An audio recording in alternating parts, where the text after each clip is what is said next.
Hello, and welcome to the next episode of Sonic the Hedgehog 2. With your host DaBlueShadow, I introduce you to two guests from last episode, TK the Hedgehog and DevTour238. So what's up? Yo. Hi. So now we are in the bounds of Mystic Cave. After hilltopping, I guess, with Supersonic and Supersonic again, we are in the first act of Mystic Cave. What do you guys think of Mystic Cave? It's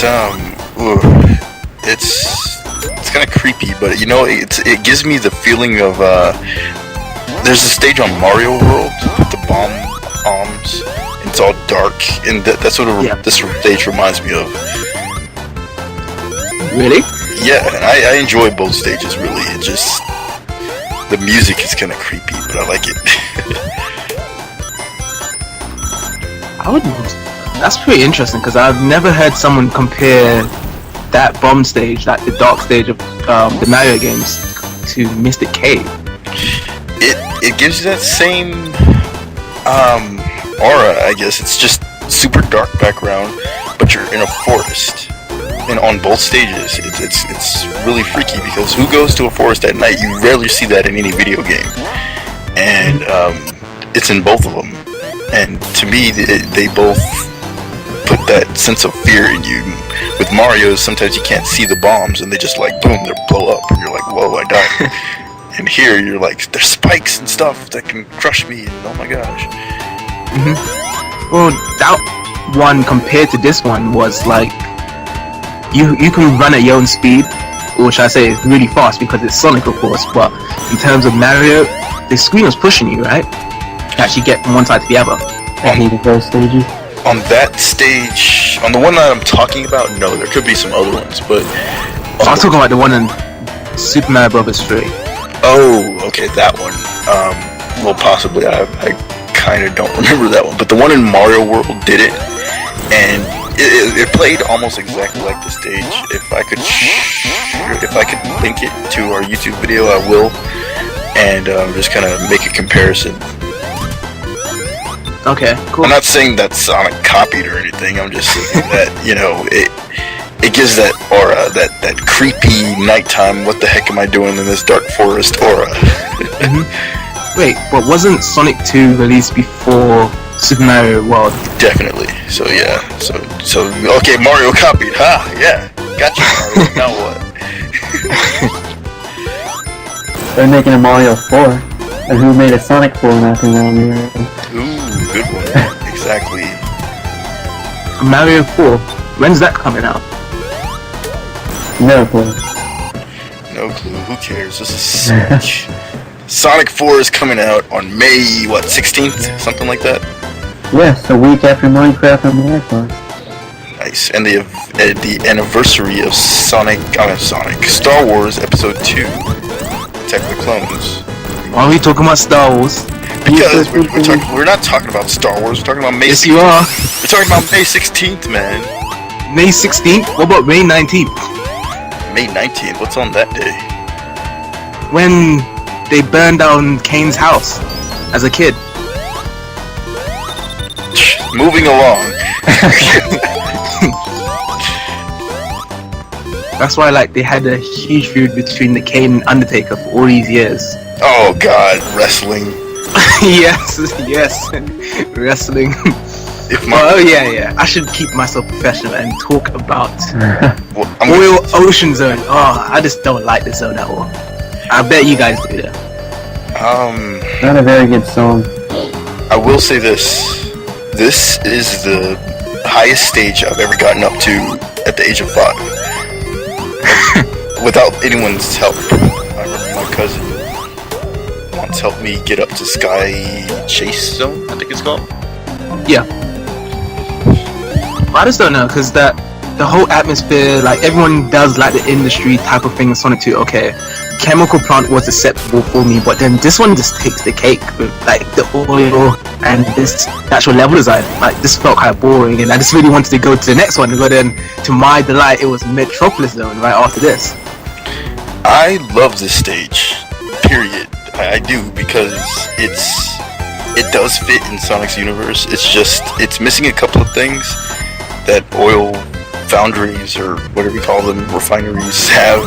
But other than that, it feels like right at home for Sonic. And once again, you're like, what in the world is a hedgehog doing here? That's what Sonic's all about. Like, why would a hedgehog be here? Yeah. Well, it definitely fits Sonic 2 because they're trying to put all this industry kind of mechanical stuff into like the real world and play around this. It's never had that feeling to actually finding the enjoyment doing these stages.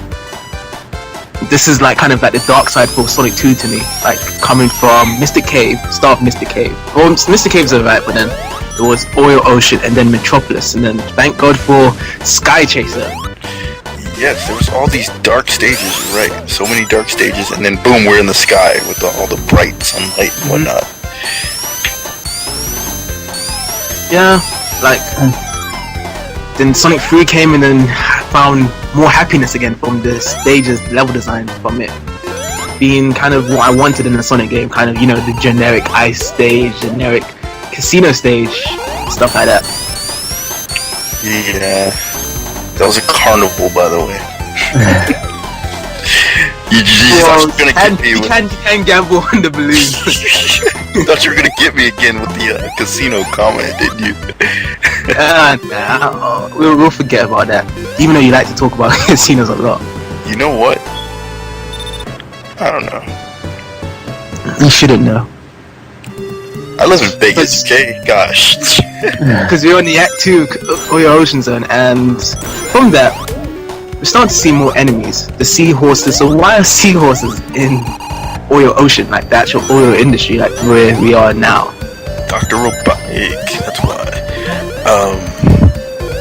Those seahorses were honestly like the most distinctive enemies that I remember from Sonic 2. When I went through that period that most Sonic fans go through, where their Genesis died or was stolen or was lost or something in storage.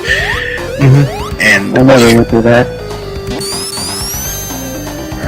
You're the lucky few.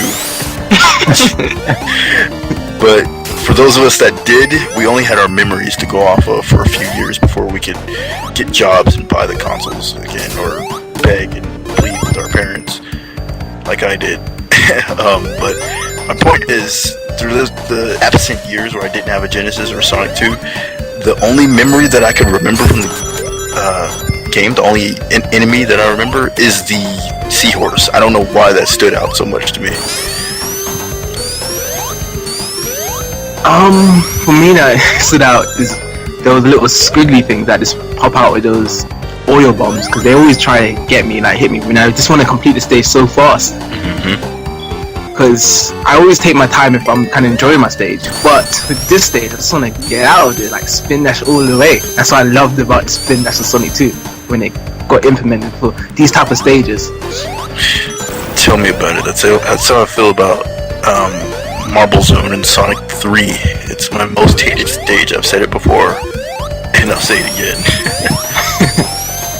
Yeah, like the fake springs, and then there's this so much. Would you call it glitches? Because like sometimes when you do a scripted spin dash from one side to the other, those barriers just slam straight into you.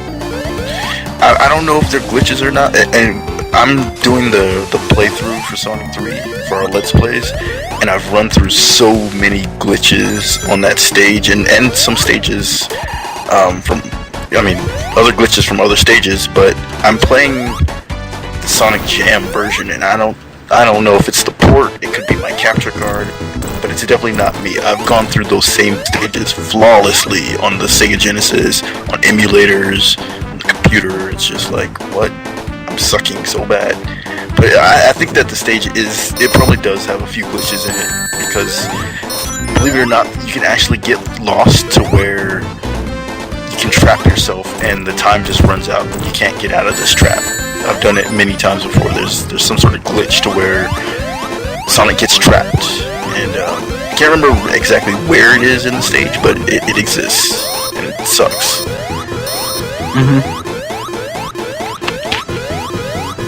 Yeah, that was kind of the big complaint, like once it first came out, like the glitches and stuff, and then everyone just forgot about these glitches in Sonic 3 for some reason. Yeah, it's because the game is so epic. I think if the game is good, the glitches are not worth complaining about anymore. Mm-hmm.